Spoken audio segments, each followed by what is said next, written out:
بسم الله والحمد لله والصلاة والسلام على رسول الله اما بعد. د لمر نړیوال تلویزیون ډیرو قدرمنو خوږو مینوالو السلام علیکم ورحمت الله وبرکاتو. د شریعت احکام خبرونه ګوري. مننه کوو له افغان ټیلیکام څخه چې زموږ خبرونه تمویل کړي. د افغان ټیلیکام له غوره خدماتونو استفاده کولی شي. زموږ د اړیکې شمیره ده 011 992 240. زمونږ ورور پوښتنه کړې دا وایي چې وایي ښځه چې دی د مور پلار کره د تللو لپاره له خاوند نه اجازه اخیستل ضروري دي که نه؟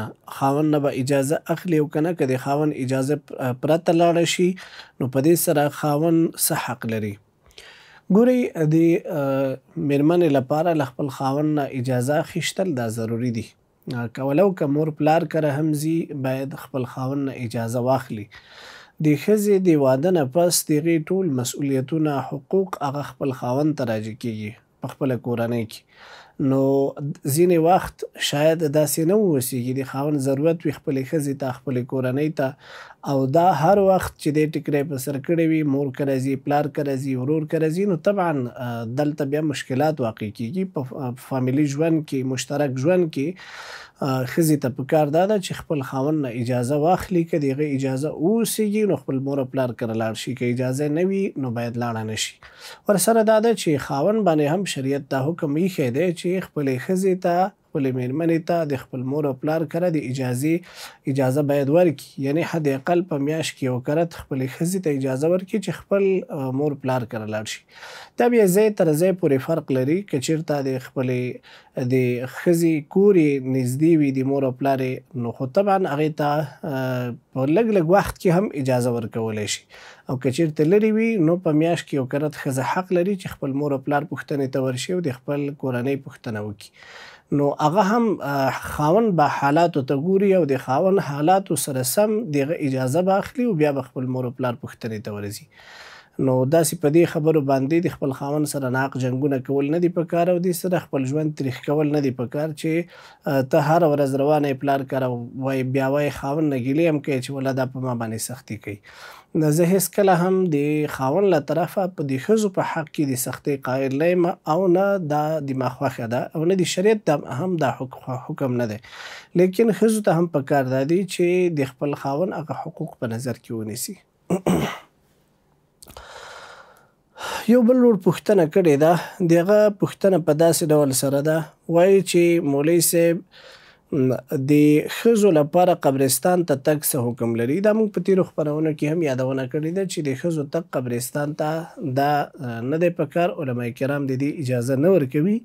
البته ځینې وخت نه مستثنا ده، لکه یوه ښځه ډېر وخت پس خپل د مور قبر ته ځي، یو ښځه د خپل پلار قبر ته ځي، نو کله تللی شي، ګنجایش پکې شته ده. خو دا وظیفه دې نه جوړوي او نه قبرستانونو نه د میلې ځای جوړول پکار دي چې هغلته ښځې ورځي او یو قسم میله کوي او ساتریانې کوي او تفریح کوي. قبرستانونه، مقبرې، زیارتونه دا هغه ځایونه دي چې دلته انسان د عبرت لپاره ورځي، نصیحت لپاره ورځي، د دې لپاره نه چې هغلته میلې وکړي او هغلته خنداګانې وکړي، هغلته ټوکې ټکالې وکړي او مستیانې وکړي. خو د آخرت یاد نن سبا موږ او تاسو نه ډېر زیات لرې شوی دی. زړونه چې دی هغه ډېر زیات د دنیا په محبت کې غرق شوي دي. زموږ ډېر دوستان داسې دي چې حتی د جنازې سره تللي وي لیکن مړي ته پام نه وي، آخرت ته پام نه ورسېږي. هملته هم دنیوي خبرې کوي، هملته هم دنیوي قصې کوي، هملته هم چې دی سګرټۍ لګولی د قبرستان خوا کې ګرځي راګرځي، موبایل په لاس کې وي او په داسې شیانو کې مصروف وي چې هغه کاملا غیر اخلاقي وي. نو دا ټول انسان باید په دغسې حالاتو کې د الله نه ویریږي، خپل آخرت ځان ته رعایت کړي، جنت جهنم ځان ته رعایت کړي، نو انشاءالله د ده لپاره به بهتر وي. ورځو یو اړیکې ته. السلام علیکم ورحمت الله. وعلیکم السلام جناب مولوي صاحب محترم، ښې جوړې؟ شکر الحمدلله، مهرباني. جناب مولوي صاحب دا په امتحان کې چې نقل کوي د دې د شریعت په نگاه کې چې څه ګناه شته، څه حد شته ده، دغه پوښتنه مې کوله تاسو. سمه ده، انشاءالله زه معلومات درکوم، منتظر پاتې شئ. راځو د ورور پوښتنې ته. دی وایي چې په امتحان کې نقل کول ګناه لري او که نه لري؟ ګورئ په امتحان کې نقل کول نه دي پکار. امتحان هم د دې لپاره وي چې په هغې کې د شاګردانو استعدادونه وازمویل شي او هغه کسان چې هغه واقعا لیاقت او استعداد لري هغه هم معلوم شي او هغه کسان چې هغه لیاقت او استعداد نه لري د هغې هم معلومات وشي. نو که چیرته یو کس هغه استعداد نه لري او په نقل سره د ځان اول نمرګۍ ته ورسوي او بیا د هغې ځای نه هغه چې دی که نه ځان یو ځای ته انتخاب کوي نو طبعا دلته غیر اهل کس د اهل ځای ونیو. نو هغه کس چې هغه زحمت ویستلی، تکلیف یې ویستلی، درسونه یې ویلي دي، هغه خپل ځان چې دی که نه کوم مقام ته رسول غواړي د هغه مقام مخه ته ونیوله او په غیر قانوني طریقې سره د مخه ونیوله. بل دا ده چې په دنیوي اصولو کې کوم قوانین چې وضع شوي وي د دغې قوانینو رعایت کول واجب وي په موږ او تاسو باندې. نو په عموما په امتحاناتو کې د نقل اجازه هیڅ ځای کې نشته ده. داسې امتحان به نه وي چې هغلته تا ته د نقل اجازه درکړي. نو اوس یو دا غټ مشکل هم دا دی چې اوس د نااهله خلک چې دی زیاتره په وظیفو په ځایونو باندې مقرر اوسېږي. وجه یې دا وي چې هغه په دغسې غیر قانوني لارو سره هغه چې دی خپل ځان دغه ځای ته رسولی وي. نو د دې وجې نه کوشش کول پکار دي چې په خپل اهلیت او په خپل استعداد او په خپله وړتیا باندې ته خپل ځان کامیاب کړي او ځان یو ځای ته ورسوي.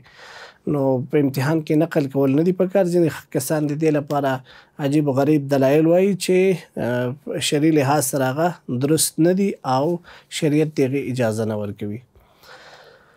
یو بل ورور پوښتنه کړې ده، هغه وایي چې مولوي صاحب د غسل کولو په وخت کې پوزې ته اوبه اچول که هیر شي نو غسل یې کېږي که نه، یا غسل نه پسې بیا کولی شي که نه. ګورئ که د غسل کولو په وخت کې پوزې ته اوبه اچول هیر شول نو وروستو درته رایاد شو، وروستو لاړ شه خپل پزه دې پرېمینځه، دوباره د غسل کولو ضرورت نشته. یعنې یو کس غسل کوي، په غسل کې پزې ته اوبه اچول او خولې ته اوبه اچول دا فرض دي، په ټول بدن باندې اوبه اچول دا فرض دي. خو ځینې وخت یو کس نه هیر شول، پام یې نه و، پزې ته یې اوبه وانه چولی، نور غسل یې وکړه، یا خولې ته یې اوبه وانه چولی غسل یې وکړه، نو وروستو د غسل کولو نه دی کولی شي خپل پزې ته یا خپلې خولې ته اوبه واچوي، دوباره د غسل راګرځولو ضرورت نشته. یو بل ورور پوښتنه کړې ده، د هغه پوښتنه په داسې ډول ده، وایي چې وایي زمونږ ځینې دوستان داسې دي چې د شپې له طرف نه هم بسترې وکړي خو سهار بیا لمونځ ته نه جګېږي او بیا د ورځې په 10 بجو باندې غسل کوي چې لمونځونه هم ترېنه قضا شوي وي. دوستانو وخت شوی دی لنډې دمې ته ځو، دمې نه بیا سپیر ته راګرځو. خپرونه ادامه لري، له موږ سره پاتې شئ. دوستانو خپرونې ته ښه راغلاست درته وایو. مننه کوو له افغان ټیلیکام څخه چې زموږ خپرونې تمویل کړې. د افغان ټیلیکام له غوره خدماتونه استفاده کولی شي. تاسو هم په خپرونه کې برخه واخلئ، خپلې دیني پوښتنې له موږ سره شریکې کړئ. زموږ د اړیکې شمېره تاسو ته په سکرین باندې ښکاري.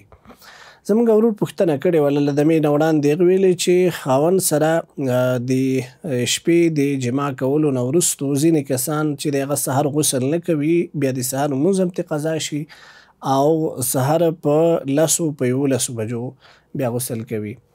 ګورئ دوستانو، دغه لمونځ په موږ او تاسو باندې فرض دی. باقي چې کوم د ژوند مهم مسایل دي هغه په خپل ځای باندې. سهار ته په وخت باندې جګېدل، غسل کول، لمونځ ته پاڅېدل دا ډېر زیات ضروري خبره ده. ګورئ که چېرته یو کس دغسې ځان عادت کړي که نه، دته بیا د لمونځ دا هېڅ اهمیت نه ورکوي، بیا د هېڅ په قصه کې نه کېږي. دا چې ته هره شپه یو شپه پس همداسې کار کوي او تا نه دا د سهار لمونځ روان دی، د دې ګناه ته تا کله پام کړی دا څومره ګناه لري. بغیر ضرورته او بغیر د جدي مشکل نه یو کس قصدن آمدن لمونځ قضا کوي، دا ګناه کبیره ده. دغه انسان چې دی بیخي کفر ته نږدې کېږي په دې سره. او قصدن آمدن لمونځ هم دې ته وایي چې یو سړی د شپې نه تصمیم نه لري چې زه سهار لمونځ ته جګېږم. وایي کوم کس چې هغه د شپې نه ځان ته چې دی خپل موبایل نه په ټیم کوي او تصمیم نه لري، نه چاته وایي چې ما راجګ که، دا په همدې معنا ده چې دی هېڅ اراده یې نشته دی چې سهار لمونځ وکړي. نو دا ډېره سخته ګناه ده. د قیامت په ورځ باندې د دې جواب ورکول دي. زموږ ستاسو دا خلک د لمونځ ته دا ډېر زیات په کم نظر باندې ګوري، ځکه خو زیاتره هغه کسان چې ډېر ځان ته مؤمن مسلمان هم وایي، ډېر متدینه ځان ته وایي، هغه هم 2-3 وخته لمونځ په جمع سره نه کوي. دا نور لمونځونه چې دی انفرادي په کور کې ماستن ناست وي، قلار همداسې لمونځ هملته کوي، سهار ته چې دی لمونځ په کور کې کوي، ماسپښین که چېرته برابر شو جومات ته لاړو، مازدیګر ماښام کې هم همداسې ده. نو دا خو د جماعت د جمع لمونځ دا په موږ او تاسو باندې لازم دی، باید دې ته رسیدګي وکړو. نو همدارنګې دغه مېرمنې ته پکار دا ده چې خپل خاوند باندې سهار وخته غږ وکړي، جېږي کې لمونځ ته. که چېرته یې نه جېږي خو طبعا په دې کې دواړه سره ګناهګار دي. نو الله نه په دې کې ویره کول پکار دي. زموږ یو بل ورور پوښتنه کړې ده، هغه وایي چې ښاوی زما پلار چې دی د خپل جایداد څخه یوه لویه برخه د خپل کشر زوی په نوم باندې کړې ده، او وایي چې دغه کور چې موږ پکې اوسېږو دا به هم د خپل کشر ورور ته ورکوئ او اوسه پورې لا ژوندی دی. وایي مولوي صاحب آیا دا کول د ما پلار لپاره جایز دي که جایز نه دي؟ ګورئ د پلار لپاره د خپل اولادونو په مابین کې تساوي، انصاف، عدالت پکار دی. داسې نه دي کول پکار چې دی لوی زوی ته چې دی ډېره برخه ورکړه، ده ته کمه ورکړه، ده ته لږ ورکړه، هغه ته زیاته ورکړه. دغې سره بیا نفرتونه پیدا شي او دغې سره بیا د خپل پلار هغه چې دی که نه هغه عزت او احترام هم بیا ضمن نه کوي. او شریعت هم دا حکم کوي چې د اولادونو په مابین کې انصاف وکړي. او موږ په دې موضوع باندې په وار سره په خپرونه کې بحث کړی دی. نبی علیه السلام ته یو صحابي راغی، ورته وایي چې زه خپل د یو زوی ته اوښه ورکول غواړم. پیغمبر سلم ورته وایي د وروڼو ته دې ورکړې ده؟ وایي نه، وایي زه په ظلم باندې نه ګواه کېږم. نو د خپل کشر زوی ته یو څه ورکوي، که چېرته زمن د ټول پیسه داره وي، د یو کشر زوی ته یې ورکوي بیا پروا نه کوي. ښه ورځو یو اړیکې ته. السلام علیکم ورحمت الله. وعلیکم السلام مولوی صاحب، خیر سته انشاءالله؟ الحمدلله، شکر دی، مهرباني. مولوی صاحب ما پوښتنه کوله د معلم د کراغلا لپاره اوچېدل او یا هم چکچکې وهل شریعت لحاظ نه څنګه دي او څه حکم لري، ګناه لري؟ سمه ده، انشاءالله زه درته معلومات درکوم، منتظر پاتې شئ. صحیح ده، مننه.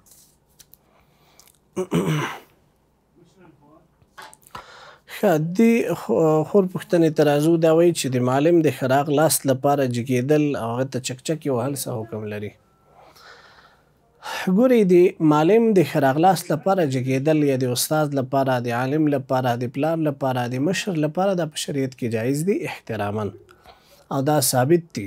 د لوی علماو، د شیوخو، د مشرانو، سپینګیرو لپاره، د مور لپاره یو سړی احتراما جګیږي، د هغې استقبال کوي او هغه ته عزت ورکوي. دې کې شریعت اجازه کړې ده او دا کول هم پکار دي. او د آدابو تقاضا هم همدا ده چې همداسې وشي، چې متاسفانه اوس وخت کې دغه د مشرانو احترام او دا شی ورځ په ورځ باندې له منځه تللو والا دی. نو کول پکار دي او دا ثابت هم دي. ورسره دا د چکچکې وهل د دې بیا ثبوت نشته ده. د خوشحالۍ لپاره چې کله تاسو اظهار کوئ د یو شي د تشویق کولو لپاره سبحان الله ماشاءالله داسې الفاظ ویل پکار دي. چونکې دا چکچکې د اغیارو لخوا نه یو منفي روایت راغلی دی، نو د دې وجې نه دې نه پرهیز کول پکار دي. البته زه دې ته حرام نشم ویلی، خو تقریبا د علماو نظر دا دی چې دې نه پرهیز کول پکار دي. ورځو یو اړیکې ته. السلام علیکم ورحمت الله. وعلیکم السلام مولوي صاحب، یو پوښتنه مې لرله. مهرباني. مولوي پوښتنه مې کوله چې حجاب د شریعت له لحاظه تر کومه حده ده د ښځې لپاره؟ سمه ده، انشاءالله زه معلومات در کوم، منتظر پاتې شئ. ښه، دا خور ویلې چې د حجاب د شریعت له نګاه نه تر کوم حده پورې ده. ګورئ د حجاب مراتب شته. یو په صحابیاتو کې هغه صحابیات وي چې هغه بالکل مخدرات هغې ته ویلی کېږي، چې مکمل بدن به یې پټ و، د هغې هېڅ د بدن هېڅ حصه چا نه ده لیدلی، حتی تر سترګو تر لاسونو یې ځان پټاو. دویم نمبر کې درجه د پردې هغه دا ده چې په هغې کې نور بدن ټول پټ وي، مخ، لاسونه او پښې ښکاره واوسېږي. او دریم درجه چې ده چې دی هغه دا دی چې یوه ښځه چې ده هغه مکمل خپل ځان پټوي، لیکن د هغې چې دی ویښتان او ځینې نورې برخې خلاصې اوسېږي. په لومړۍ درجه کې چې کوم حجاب په موږ او تاسو باندې په شریعت ایښی دی هغه دا دی چې یوه ښځه له خپل کور نه راوځي نو هغه ټوله باید پټه اوسېږي، تنها د سترګو نه پرته. یعنې هغه سترګې چونکې په لاره به ورباندې ویني نو د هغې لپاره باید سترګې هغه خلاصې وساتي. باقي مخ پټول دا د موږ او ستاسو د شریعت حکم دا دی چې دا باید پټ واوسېږي، ځکه مخ دا مرجع د زینت ده. همدې جنه انسان ښایست معلومی د یو چا، نو د ښځینهو لپاره مهم شی همدغه دی چې د هغې مخ پټ واوسېږي. نو دا ښه درجه دی، تقوا درجه هم ده او دا د فضیلت درجه ده چې باید بهتره ده چې همداسې واوسیږي. نو د ځینې وختونه د ځینو کسانو لپاره لکه په ځینو فرصتونو کې هغه چې دی که چېرته ډېر اشد ضرورت راځي، لکه ځینې ښځې دي هغې په ټول عمر باندې پرده نه وي کړي، اوس هغه یو دم ته مکمل په یو شي کې ورپټوي، دا امکان نه لري. نو هغې ته بیا درجه په درجه باندې فرصت ورکول پکار دي چې هغه حجاب کامل حجاب خواته لاړې شي. خو بیا هم د اسلام حکم دی، قرآن عظیم الشان نه نصوص لرو موږ د حجاب په باره کې، یا ایها النبی قل لازواجک و بناتک و نساء المؤمنین یدنین علیهن من جلابیبهن. نو د دې وجې نه مسلمانانو ښځو ته د موږ تاسو د اسلافو نه همداسې طریقه را روانه ده چې دوی په حجاب او په پرده کې اوسېدلي دي. متاسفانه دغه اوس وخت کې چې دغه حالات دغسې شوي دي چې یو څه بېحیایي راغلې ده، نو الله رب العزت د موږ تاسو با حیا جوړ کړي، ځکه مؤمن مسلمان دا با حیا وي. دوستان، وخت به اختتام ته رسېدلی، نړۍ مننه له تاسو نه چې خپرونه کې راسره وئ. برخه هم واخیستله. تر بلې خپرونې پورې تاسو ټول په لوی رب سپارو. الله مو مل شه.